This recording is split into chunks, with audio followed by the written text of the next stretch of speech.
দেখো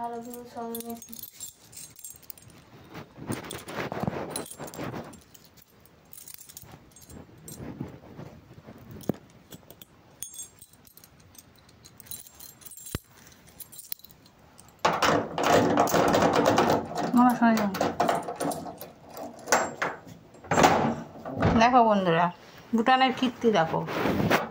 সেদিন আমি আলমারি খুলেছি, ভুটানের ভিতর ঢুকে গেছে। আলমারির ভিতরে 2 ঘন্টা বাদে আমার মনে পড়েছে, 2 ঘন্টা বাদে মনে পড়েছে যে ও আলমারির ভিতরে ও ঢুকে গেছে। আমি এসছি ওর বাচ্চা দেখতে, ওর বাচ্চাটাকে দেখতে এসছি। তখন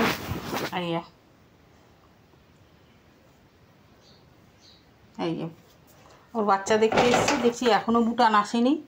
তারপরে এসে দেখো এই আলমারির ভিতর ও বাচ্চা নিয়ে ঢুকতে চায়। এই দেখো বন্ধুরা, ও কীরকম এর ভিতরে বসে রয়েছে। এখানে ও বসতে ভালোবাসে। এই আলমারির ভিতরে ও বন্ধ ছিল 2 ঘন্টা। আমি ওর বাচ্চা দেখতে এসেছি, দেখি যে ভেতরে কীরকম একটা আওয়াজ হচ্ছে। সঙ্গে সঙ্গে চাবি দিয়ে খুলে বেরিয়েছে সুস্থভাবেই। ও সুস্থই ছিল, কোনো অসুস্থ ছিল না।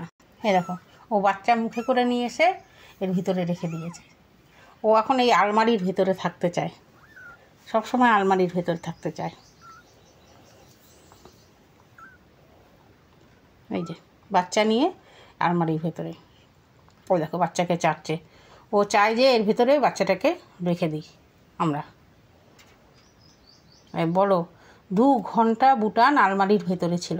2 ঘন্টা, 2 ঘন্টা পর আমি বার করেছি। জানি না ও কীভাবে নিঃশ্বাস নিয়েছে, কেননা আলমারি আটকানো থাকলে পরে কীভাবে নিঃশ্বাস নেয়।